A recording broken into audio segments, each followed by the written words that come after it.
and what people said I couldn't do, and what people did not expect me to do, and that wasn't at all serving to me. So entering into my 30s, I really tried to drop whatever narratives I was letting other people kind of sculpt for me, and this year has been really good in kind of unpacking what that looks like. She was very encouraging, very inspiring, and she actually motivated me. I appreciate that she was so authentic and very personable, and it really made me feel like I relate to her story. What I aspire to be? Just the best version of myself. You are listening to Unleash the Podcast, revolutionizing the way women grow, work, live, and lead. Engaging interviews, insightful book reviews, and timeless gems to aid the modern woman in excelling personally and professionally. Hosted by the multi-passionate Tabitha D. James, Unleash the Podcast not only empowers listeners, but also equips them with applicable action-based resources for daily life. Hey friends, and welcome to this week's episode of Unleash the Podcast. Just going to take a minute at the beginning of this episode and pause.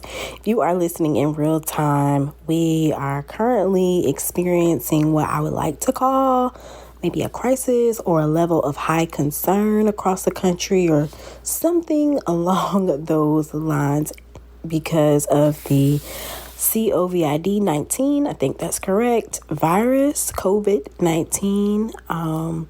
So yeah, things are shifting and shaking and changing and doing its due, right? So like I said, if you're listening in real time, I hope you're safe. If you're listening to this later, I hope we've all survived it. LOL. With that said, the Unleash Online Strategy Summit is going online. So that event will be online only. You can RSVP up until 1 hour before we start. So up until 9 a.m. Eastern Standard Time on March the 14th. So do that if you're interested. The recording will be available for purchase afterwards. There will be some timeless gems for your brand as well as a web presence masterclass. We're talking SEO, we're talking Google Analytics, we're talking streamlined web presence. So what is your web page looking like? How can people learn about you? And how can people pay you? Okay. And then diving a little bit into some tips about how to manage your social media as a team of one or a smaller team where you're not outsourcing that yet. Or if you're ready to outsource, there will be some options to have one-on-one chats with Renee and or myself after at a discounted price. So that's that on that. As it relates to the live Unleash recording, at the current time, we are still moving forward with April the 9th, but we will be continually watching and just paying attention to the shifts in the country to see if we need to postpone that recording. All right, y'all. Got another wonderful woman that's going to unleash some gems, drop some greatness, and just shine because she is truly unleashing unique greatness in her corner of the world. Finally got a chance to chat it up with my girl Jackie, and I am super stoked to share this interview with you. I will not prolong this intro because the interview itself speaks for itself. Jackie, so I enjoy. want to thank you for taking time out to be on the Unleash podcast. I'm super excited about our interview today. Thank you. I'm excited too. It's been a while since we talked, so I'm excited. It's been a hot minute. So I'm excited to hear some of the updates along with sharing with the listeners. So let's kick it off with you telling us a little bit about yourself. So like where you're from, how you were as a child, some of your dreams, and how did you think life would go? Maybe we'll frame it like that. How did I think life would go? Well, so my name is Jackie Thomas. I'm originally from New York, Harlem. I was born in Harlem Hospital, same place my mom, my grandma, and my great-grandma were born. So there you go. I don't plan on going back to have a child in Harlem Hospital, but we respect you. Harlem Hospital, but at the age of 2, I had left New York and traveled around for like 2 years with my grandparents who were retired military, and they were doing retired military things, just traveling around. They wound up settling in Sierra Vista, Arizona, which nobody knows where Sierra Vista is, but it's off the military base Fort Huachuca. Military intelligence, it has a lot of stuff down there, so that gives you some context, and I lived there for 10 years. After that, I moved to Virginia, where I now, especially going to college, people say, where are you from? I always say Virginia. I was born in New York, but I was raised in Virginia, and a lot of my, crucial developmental moments and learnings, especially through my teenage years, happen in Newport News, Virginia. Nothing but good news coming out of Newport News. But I was very highly involved in school and highly involved in the community when I was a teenager and in middle school. Did a lot of things that when people start talking to me and I tell them, because I don't bring it up, but they're like, oh, you did that. Oh, you did that. Like SGA, Virginia Girls State. I was the governor. 1 year I was on the Mayor's Youth Commission for Newport News. I taught people how to drive, so I was like a driving instructor, despite my mom never driving because she's a New Yorker through and through. So I used to drive the bus, but then teach people how to drive, So it was an interesting thing. But who I thought I would be, I went through phases when I was younger, thanks to my grandfather, because, every kid loves to play like doctor and things like that. I never desired to play like a parent, so that's still shaky at this point at 30, but like I always loved to help people. Hey, it's real. I love to help people, and being young, people are like, oh, you're going to be a doctor. Later on, I found out I was squeamish at the sight of blood. I don't like horror movies. I can't even see a lot of blood in real life. So, my whole medical career went out the window at that, but I had always been involved in helping people. And it took actually last January, I was having a really good conversation with my friend. I had went home. My friend got married. My other friend Corey got married, and I had a good, hour-long conversation with my best friend from high school. And I was the class president. He was like, you hated being a class president. And I was like, no, I didn't. And he was like, but you were thinking about the people. You were thinking about what our crucial moments would be. And you took upon kind of that leadership position so that everybody would have a good ring dance and a good prom and a good senior and junior experience. And I had lost when I ran for sophomore class president. And I came back the next year and I was like, nah, me and this one girl just kept on running against each other. She won the first 2 and I won the last. And I just was like, I am a person of the people. It took me about 15 years to realize that I was meant to help people. I just had to figure out the way in which I was meant to help. And initially thinking oh, you're going to be a doctor, and people try and put you into things, especially, around some of your interests, these are the lanes you should go. And it took me about 15 years to figure out what my form of service to others looked like. And I think in this last year, I've really tightened up what that looks like to serve others in a way that is not, that also serves myself. So it took me a while to get there, but as a child, I definitely thought, doctor sounds good, but once you see blood and you're like, oh, no, this isn't never mind. Yeah, you gotta change some things up. So going to college, right? You gotta shake it up a little bit. Yeah, going to college, I studied political science, and also that conversation that I had with my friend last December, going into last January. I realized I had done a lot of things in my life out of spite, out of people telling me what I couldn't do. I wrestled in high school. I was the only girl in my school to wrestle because somebody told me I couldn't. I literally was told, and I'll throw their names out there, Miss Carol Kennedy, and I think her name was Leslie Slagle. Carol Kennedy was the director of the International Baccalaureate program at my high school, and Miss Slagle was the counselor. Miss Kennedy told me that I would not graduate high school despite graduating with a 3.6. and that I would not be successful in life. And I told you I was a class president. I was governor of Virginia Girls State, 2006 or 7. I, was always involved, and I had decent grades, like, in a competitive program at my school. But she told me I wouldn't be successful. And Miss Slagle, the only school that I did not get into that I applied for, like, intentionally outright directed in for undergrad, was Virginia Tech. And she told me I wouldn't get in and that I would never go there. And that's actually where I got my master's from.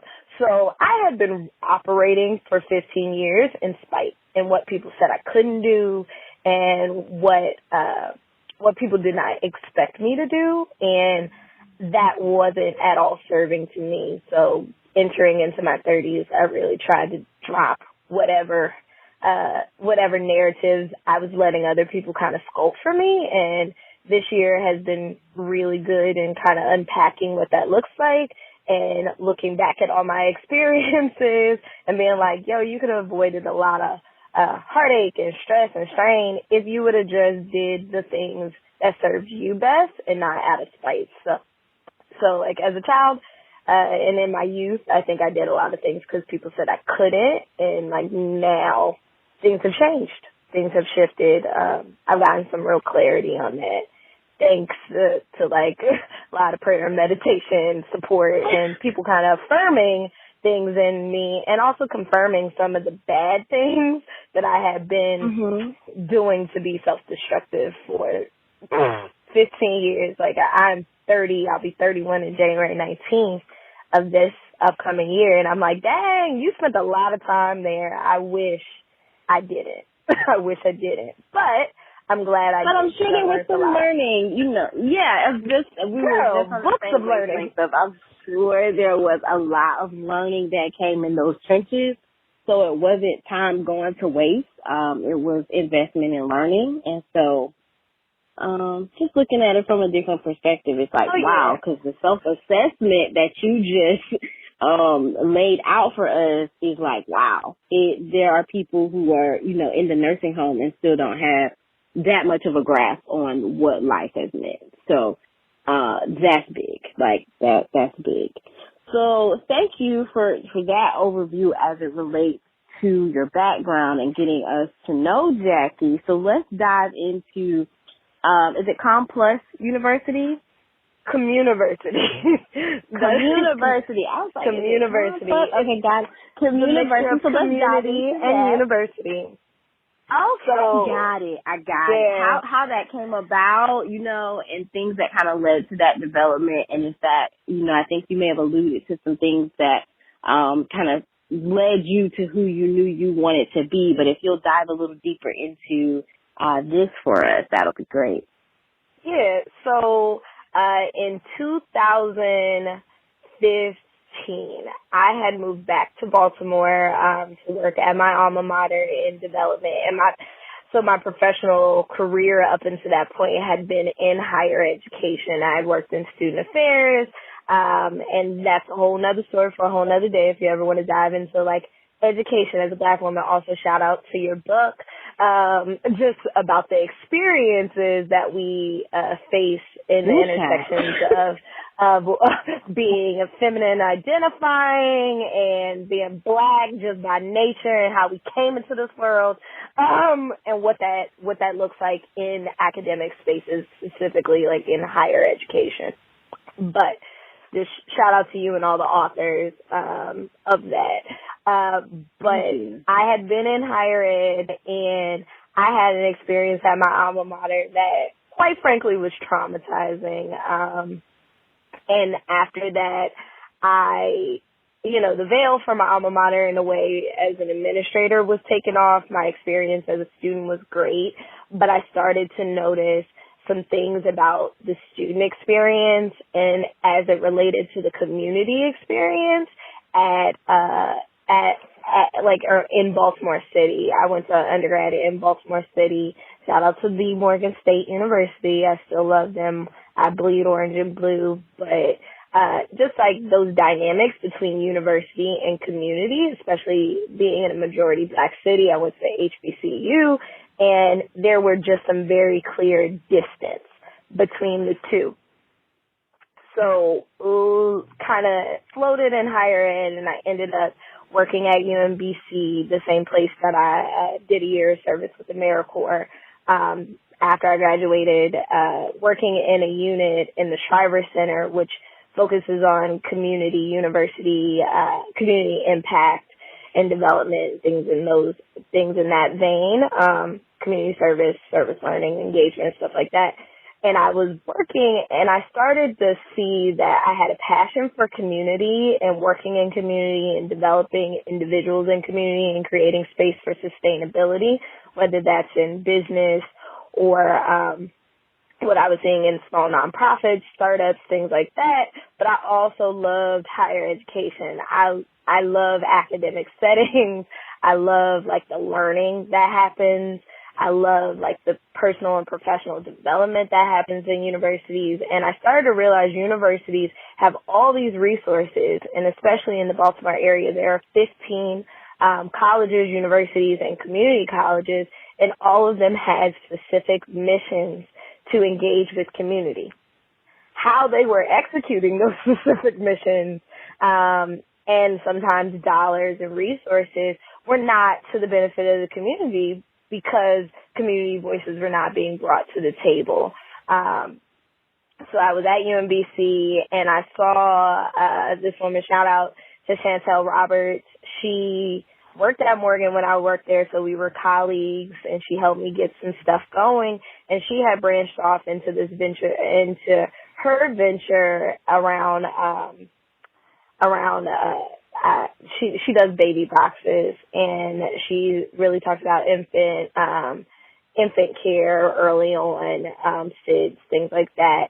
And she started down this vein of social entrepreneurship. And I was like, okay, so I see all these things shaking. I started to follow the grants and the things and the networks that she was connected to. And I was like, well, I have an idea that I think will help community, that I think will better Baltimore and help to leverage those resources that universities and colleges have to help the surrounding communities. Let me start like putting some ink behind my idea. And it started off as the idea of having these community conversations so that universities could have those conversations and bring people from the community and the needs of the community to the table. I remember when I was serving my year of AmeriCorps, I used to do youth advocacy with kids, and I'm Greek, just like you're Greek, so I knew some Greeks at Coppin who were doing a black male identity program. Coppin's another HBCU located on the west side of Baltimore City, and the kid lived directly across the street. And when we were going to visit them at night, because I used to do 30 face-to-face visits a night, we could stop and take breaks and take them to dinner and do things like that because we were providing like mentoring services. I was like, well, let's go to this program across the street. And he had lived across the street from Coppin for at least like 10 of the 16 years he had been alive. And he said he had no place at Coppin. He said he had never been to Coppin State University, and he didn't feel like he belonged at Coppin State University. And that did not make sense to me. So that was kind of one of those driving forces. It's like children, you're talking about people who should have access to higher ed, especially those institutions that have intentional missions around either serving the community or serving individuals that represent that child, a black person from the city, did not feel like they had access points. So community started as an idea and a conversation. What I found out, which I knew, but I wasn't working in the field directly of higher ed in those places like service learning and community engagement and development. It was hard for me to get into those spaces to kind of start forging those partnerships. So I had to start skinning the cat in a very different way. So I started the Community podcast as a response to that, trying to speak to people who work in service learning or who work in community engagement from the university perspective, those who work in community who have higher education experiences that developed and kind of develop their interest in working in community or the civic or social sector, and really having those conversations about where community and university could bridge those gaps.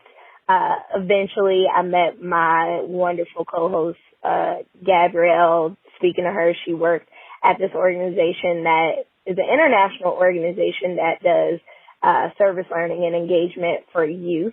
And they had a Baltimore City office, and she was a speaker facilitator for that. And we really started talking about our experience in the intersection as Black femme women, and about how the service sector can be a very different beast for us, because we know, just like in higher education, the majority of people in service sector doing direct service are people with varied identities. The people up at the top tend to be white people, white male and white females. And the service, like community service, for a long time in terms of engagement and the hours that are recorded was heavily white women. So we were like, how are you serving these people, but then you aren't oftentimes listening to the people in the organizations that represent some of the demographics that you serve and can kind of speak to that? Or why are we not up in the structures, or why are we still rooted in a lot of things that are systemically inequitable, and yet you're fighting equity? There are a lot of nonprofits and a lot of service organizations in Baltimore City that I would say are not operating from a socially just lens. So we started to kind of look at what ways can we bring a social justice focus to our work more intentionally, because I think that was at the root of it, but it has since morphed into some bits of consulting, ways to connect, and that's where that plus always comes in. It's like, how do we connect community and university resources? Sometimes nonprofits, the things that they need are research and papers and reports that universities specialize and people in universities specialize in. Sometimes it is just they need somebody to help them thought partner and get them through that. And there are a lot of places for connection that they aren't doing in a natural way. And then I also, in my work, kind of stumbled upon the Carnegie classification for community engagement, which is another classification, just like all the classifications for universities, that go into federal dollars that can come to the school. So it kind of behooves universities in the area to do this community engagement. And the biggest lack that I saw there was they were not assessing how they were engaging. Even my alma mater put out a report 2 years ago that said, we've done 20,000 community service hours, but the issue was that they did not align the intention and the impact. I know you did these community service hours, but I don't know how it affected anybody, how it impacted anybody. So my higher education, like my love for the academic spaces, really boils down to how do we help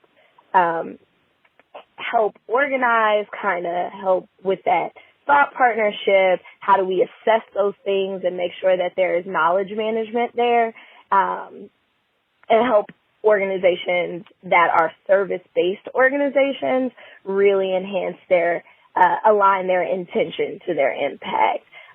So that's where kind of Communiversity is now. It's taken a phase over 3 years, and now I'm unfortunately, but fortunately, and I'm announcing this here, so I don't know where you're recording it, but I will be moving out of the area in January. I recently took a job. Yeah, I recently took a job as assistant dean of admissions for the College of William and Mary for diversity and access. So I'll be taking a lot of what I learned here and a lot of what Communiversity has been and what I've learned from community and just people, the wonderful people in Baltimore City here, and transitioning that down to a place that I think, like I told you, developed me. Newport News, the Tidewater area, well, it ain't the Tidewater area no more. They officially landed on the 757, but all the people who know, we've been calling it the 757 for years. So I'll be transitioning and kind of having the opportunity to build up a community that built me up. which following you, I know that you're big in like your community and where you were kind of raised and groomed. So I'm excited for that opportunity, but Communiversity will be continuing in its consulting firm and hopefully, in its consulting like aspects and figuring out what this means for me when we get down there. And the podcast will still be going on. We're trying to figure out where we want to land with that or if we want to rebrand, but that's a different story. But the conversation I think needs to continue. Right, talking through the changes and the ebbs and flows of that. So, wow. Thank you for, breaking down and giving some context around why that's important. I think that especially people outside of the academic space, this is very enlightening because university can provide a lot for community and vice versa, right? Mm-hmm. And there's a lot of resources that go untapped when you have a university or universities in your reach. And as you spoke to me, like working a lot in the area, that I'm from, we have universities in our reach, and no, they're not right in our city. I'm a very small town girl, but they are in our reach as it relates to pooling resources and getting support mechanisms. And so that's a big piece of some of the like cross-functioning work I do is I'm very invested in my alma mater and the other universities around and saying, how can we use this to better enhance like our nonprofits or have people look at our structures or have people, do in-kind type things. So, that's exactly. big. Well, yeah. Corporate social responsibility. How do you connect entities that are for profit to your nonprofit that have earmarked dollars and grant writing? That's the one thing I will say. Overall, Communiversity has taught me a lot about grant writing. Like, shout out to my development work at nonprofit. I mean, at Morgan to learn about like in-kind gifts and things like that. But I flexed in I'm gonna brag on myself. I flexed between 2016 and 2018, like was able to write and help support the writing of grants that served me because I got a grant to finish my master's up, and that was $10,000. I got $10,000 to start Communiversity. Shout out to Baltimore Core, a great nonprofit that is talking about building up leaders and building up the community through individuals to change structures in Baltimore City. Those are my people. Love Baltimore Core. And some other grants and some other functioning, funding mechanisms and structures here. But I flexed. I was able to raise, in 2 years, I was able to raise about $60,000 for the different things that I was connected to. And some of that was on my grant writing alone, and some of that was being part of grant writing teams that went to help like UMBC and different things like that. But like, yeah, universities and like the skills that you get in higher education, they can take you anywhere if you know how to kind of how to work it and work them. Yeah, there you go, work it. If you know how to work it, that's it right there. So, thank you for dropping the new news of you transitioning. And so with that, I want to ask what, if anything, or who inspired you to kind of pursue that transition and allow that to be another stop on the path of your life? I had a lot of great supports here and people who knew my heart. I've been telling people, like, I've been manifesting this move since last year. I just didn't know when and how and where it would come. Speaking with my friends at home, and I'll go back to shouting out my friend who I was in her wedding. She had a New Year's Eve wedding, but she had me in Newport News for 7 days. And I will say I was 7 days a slave to my friend as her maid of honor. Just doing all the things, but I got to be that. The maid of honor struggle is real. Girl, ain't it? But she had me there and she did her own wedding, like from decorations to hanging up everything to like all the partitions and the flowers and hydrating bubbles and cooking her food. Like I was part of the whole process, but being there for those 7 days, I got some really great time to reconnect with the area. I got great time to reconnect with people in the area, just to see people I haven't seen in a long time. And like I said, they affirmed a lot in me. My best friend from high school, Andrew, he, was kept it funky with me and was like, you didn't ever like the position, but you always liked this work. So that to me helped, and like I said, slapped me like, no, I had made up this fantasy that I was in love with being the lead. And I wasn't, and I'm not. I don't like being in front of anything, and it was one of my mentors, Dr. Sharika Adams, from Virginia Tech. She was my minister when I was in grad school. She was one of my professors when I was in grad school, and she was one of my mentors, even though I know I got on her nerves all the time. And she was my practicum supervisor when I worked in the Dean of Students office, and she has been one great supporter of me. But she was like, you've been doing things because you think you have to do things, but maybe you need to figure out the best ways for you to do things that also serve you, especially in making this decision around this job, because there was another opportunity on the table that would have been more challenging, and it would have been more in the vein of the work that I've been doing, and it would have kept me here. But I think I needed that change. Shout out to my grad school advisor has been one of the biggest supporters of kind of me finishing my master's degree, which took far too long, but it finally got done. And that's another story for another day on all of what that looks like again. But she has been supporting what is the best ways that I serve. She's always known that I've been interested in diversity, equity, and inclusion work, and I had to figure out my pathway in that. So she's always sent me opportunities and been there and checked in on me, Dr. Claire Robbins.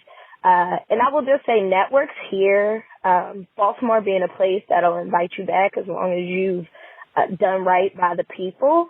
A lot of networks that I'm connected to, like I said, Baltimore Core, I've been able to sit as an GIVE advisory board member for Business Volunteers Maryland, which talks about corporate social responsibility after going through their GIVE program last year.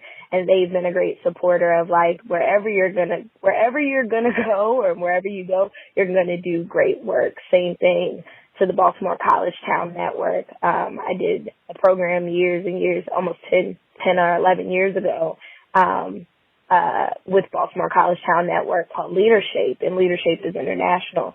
But they challenged me to make a big vision about how I want to impact the world and to stick to that vision. And parts of my vision when I was, 20, definitely came through fruition in my engagement with the AmeriCorps and what I wanted to do. But that constant being connected to that network always had me feeling supported and the ability to have big visions and then figure out how to move them. So I would say a lot of the networks here that I've built have supported this move, and the people that I've been able to share with, because this is kind of new, all the ink just dried recently. It's just, I feel like I'm okay to move on, and Baltimore will always have me back. And now it's my new challenge of how do I give back to a place that I genuinely feel gave so much to me in my youth? Because the Jackie that everybody gets now is the Jackie that was developed in Warwick High School in Newport News. The sharp tongue, the sharp wit, the knowing when to, knowing when to hold them, knowing when to fold them, the leader who knows how to lead from the back while having the title, and being humble and being gracious, playing sports, doing forensics and debate. I was a competitive public speaker, and my coach from high school was one of the first people that I reached out to say, hey, I think I'm interested in coming back to the area. And he's a minister now, but who do I need to speak to? Shout out to Deion Garner for just being awesome and an awesome support. But he saw that I had the ability to speak and I had the ability to kind of move people with words. But he knew that I had to be kind of coached into it and forced into it, because it's not something I always feel naturally comfortable doing. That's why I like podcasting, because I don't got to show nobody my face because I'd be looking crazy. But right? hey, I know myself. I know myself. I was like, there could have been a career in radio for me because I don't desire to be in the forefront of many things, but I have a lot of useful skills. And like I said, I've had just a lot of affirmation in my life and confirmation, like I said, around the things that I needed to let go and the things that I didn't need to be doing, and a great support network in like my sorors and my sisters, also helped me kind of be like, you can try new things, or you can kind of see what this looks like and see what that looks like, or continue doing your work, just figuring out the work that works best for you. I don't know if that answered the question.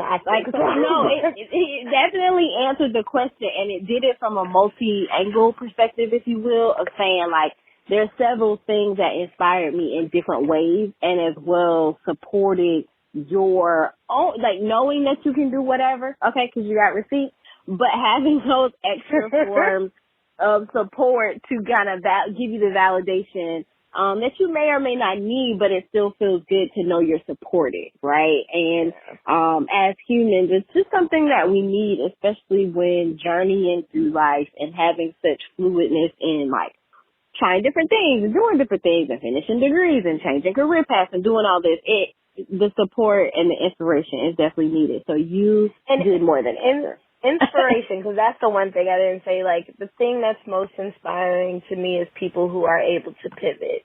And I have seen in a lot of these networks, in a lot of the places that I've been, and the people that I've been fortunate and blessed enough to meet, a lot of them have not had straight line stories. I've never been attracted to people who are like, I went to this, and then I went to that, and then I got this, and then I went to that, because that really tells me that things might have been easy for you. And the skin that I was born into this world predetermined whether things were going to be easy, because systemic structures were intentionally made for my life to not be as easy as the next.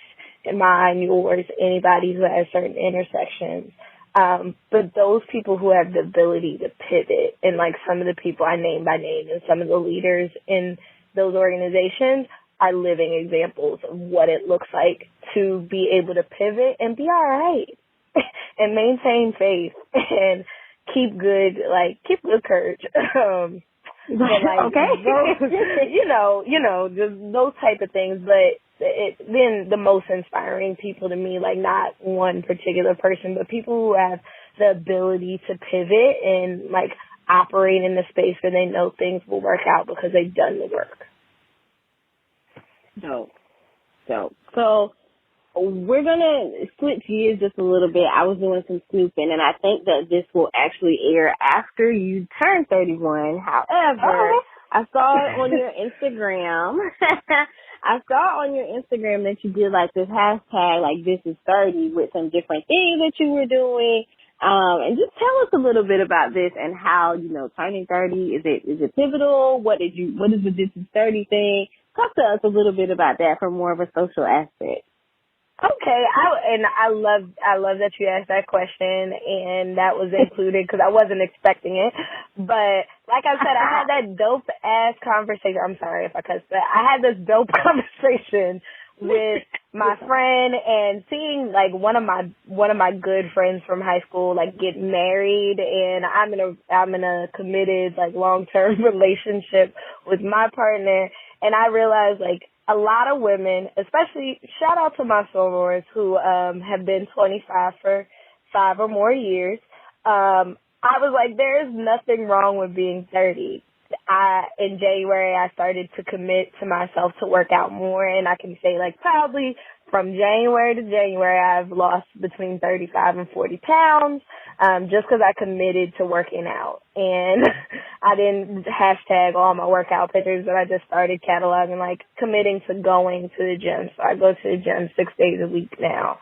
Haven't figured out that nutrition thing, but every month I would add something new, like I'm going to eat less of this, or I'm going to drink. I have a big thing that's 101 fluid ounces of water that I try and get through a day. I have an accountability buddy. It's things like that. And I was like, I'm just getting better with age. Like, I was talking to my partner last night about some of the things that I used to do when I was younger, and I used to just fool with people's emotions. And I was like, but I'm 30 now. I'm better. I've learned. I understand why some of them boys didn't want to talk to me after that. I get it. So this is 30 is just me, like, declaring that being 30 is fine. I think my skin has gotten better. I think I got a little booty meat that I didn't have before. Like I said, I know things that I didn't know before, and I'm able to treat people in a way where I can honor them because I understand what honoring people means now. I understand what honoring myself kind of means now. And more of the social stuff is like I put on a two-piece bathing suit, and I haven't done that in years. And it's not because, like, I'm body positive. Like, I'm losing weight. I am getting a healthier lifestyle. I'm not trying to lose weight. Like, I rarely get on the scale.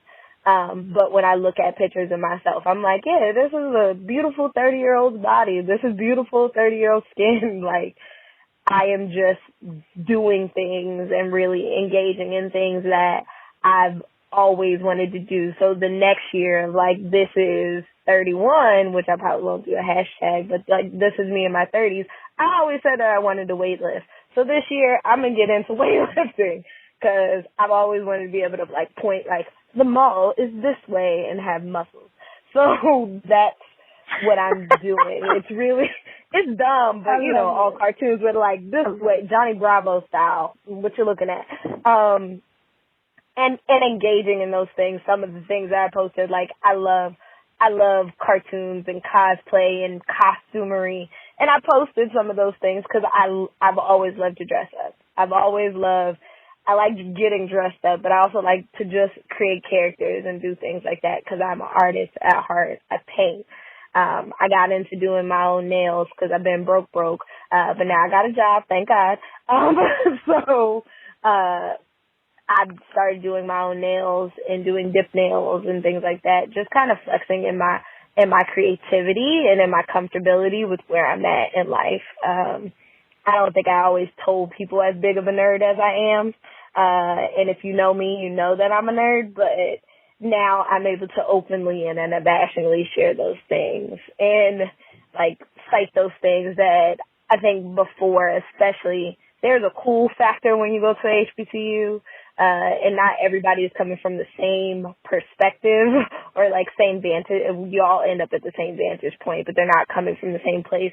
So some things you may not always find your tribe in, but other things you will. And I realized, like, in undergrad, I didn't quite find my nerd tribe. So now, and that was like somewhere in me for like 4 years. And I had people who accepted it, but now I'm branching out to people who actually know what the hell I'm talking about, and it's really nice. It's really nice to be the whole part of you. And I think 30, just like the 10, it's 10, 10, 10. Like I've been through 3 decades of my life, and I've seen and I remember most, if not all, of like who I was at those times, and I think I'm the best of all those times. Like being in my 30s, I'm really experiencing the best of those 3 decades, because now I can do what I want.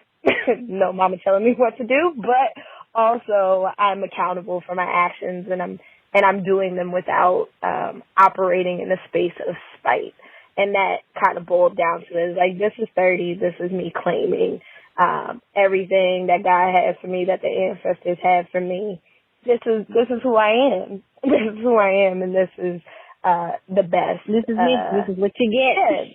This is the best of it, and it's going to get better because everything gets better with time, especially Black people and wine. But like, this is a good time to be in. So I'm not one of them people who've been 25 for 5 years. I am 30 going on 31, and I'm excited for what 31 has to offer, because now I get a new opportunity, like professionally, to help support the access to a highly selective school for students of diverse backgrounds. I get a chance to now operate and bring all my skill sets back to the 757 area in a place, like I said, that gave me so much, and people who gave me so much and continue to give me so much. I get to be 30 and live this next decade with a partner who makes me laugh, makes me angry, but I wouldn't do it with anybody else because it gets me and also challenges me in the stuff that I'd be dead wrong in. To have like groups of friends and a dope support network who believe in me and will also hold me accountable. Like I didn't always have that, but now I have that in my 30s, and I'm just so like grateful for it. So it's also like a love note to everybody who poured into me up until 30. Like, thank y'all. I'm okay. I'm still broke, but that's the nature of higher ed. But like I'm it's all right. about to Y'all change did good. in your favor. Yeah, but y'all did good. Y'all did good. There's a love note in it. Like everybody who poured in me, I hope I'm making you proud, and for everybody who doubted me, also I hope it's a lesson for you in kind of how you treat people and what you do to people. It isn't always going to break them. So, yeah. No. Yes. All that. Snaps fingers, claps hands, says yes, all of that. You're getting all of the tiny tappiness with that response. Like, wow. Talk about unleashing greatness. Like, I mean, this level of self-awareness, and I alluded to that a little bit earlier, but it is just so high.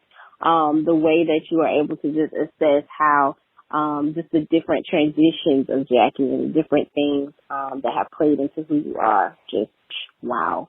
Okay, before we wrap it up and I ask how we can connect with you, I have one last question of if you could go back to that, Jackie, in the 757, right? 757? 752. 757. What would you tell her? One thing. What would it be? I would tell her, listen more and talk a little less. I am long-winded, as everybody who's listening to this can hear, and I'm aware of it. But that's what you do in an interview. But the one thing that I would say is, like, I spent a lot of time talking in my youth when I didn't have to, and I could have just listened and observed. And listening and observing would have helped me make more poignant statements when it came time for me to talk. And that's where I feel like I operate now on like social media. I only post things that I think are poignant or funny or like things that I need for that day. But it's because I do more of the time like taking in, listening, computing, processing, and then when it's time for me to talk, I don't want it just to be frivolous air, because that's my number one thing. I hate people who just talk to be talking. And especially going like I realized from my experience in high school and HBCUs, especially Morgan, it's a lot of people that are put on pedestals just because they be talking. I want to make sure that when I talk, it's something that people want to listen to, and that I have actually put some thought into what I'm saying. So younger Jackie, I would say 14 through 29 Jackie, you could have listened more and talked a little less.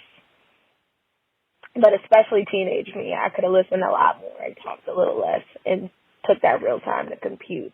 And then when I got ready to talk, made sure that it was worth something that people would worth hearing, because I want my intentions, and I want to always intentionally be impactful.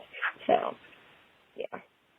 Feel that. Thank you for that. All right, Jackie. Thank you so much for taking the time out to interview with me. And if you will, let the listeners know how they can connect with you. Soon we'll be able to pull up and see you. You're not William Ramirez, but yeah. If you want, I'm gonna get some stuff taken down there, but not yet. Okay, let us know how we can connect with you in the virtual space. Then we'll be ending. So I would say absolutely find me on LinkedIn. I love to connect with people on LinkedIn. It's the most professional way I would say to catch me, to learn more about me. If you want to see my resume or any of those things, just to understand who I am in that quick snapshot. I'm Jackie Thomas on LinkedIn, or Jacqueline Thomas. Don't quote me, but if you do links, put it in the link.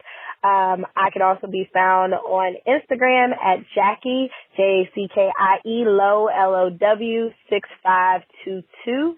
I post just pictures of me. I've been on this DIY dip nail chronicle, so if you're interested in that, I'm also on Pinterest, where you can see some of the things that I pin.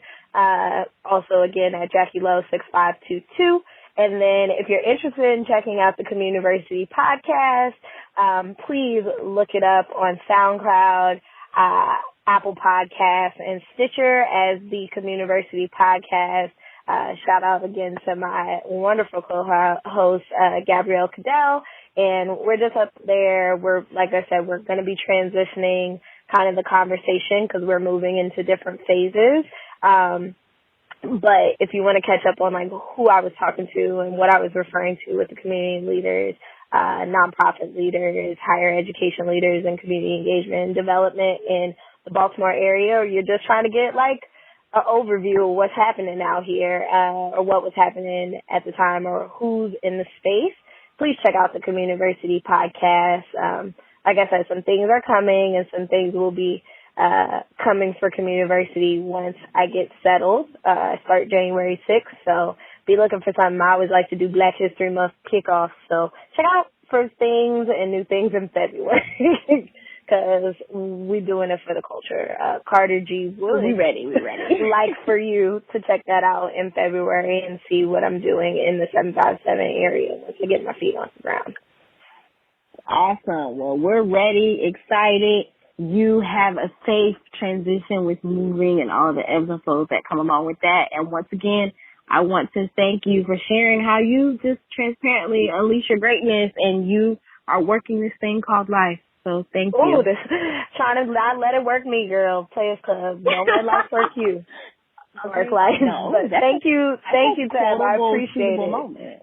Hey, it is a great movie. It has a lot of quotables. All the hood movies have the best quotables. But I believe you on that note if that tells you anything else about me. It dropped Mike. Have a good one. All right. See, I told y'all. Listen, Jackie's self-awareness and ability to articulate her journey is just, wow. Like, wow. Two key themes, support systems. We've heard this before, but support systems matter. Secondly, go for your stuff, right? From being told she went and graduate from high school to shifting and doing all types of things throughout her professional career thus far, and just relentlessly going in pursuit of her unique greatness. Love it, love it, love it. All right, y'all, rate, review, and share the podcast before you leave. And until next time, catch you later.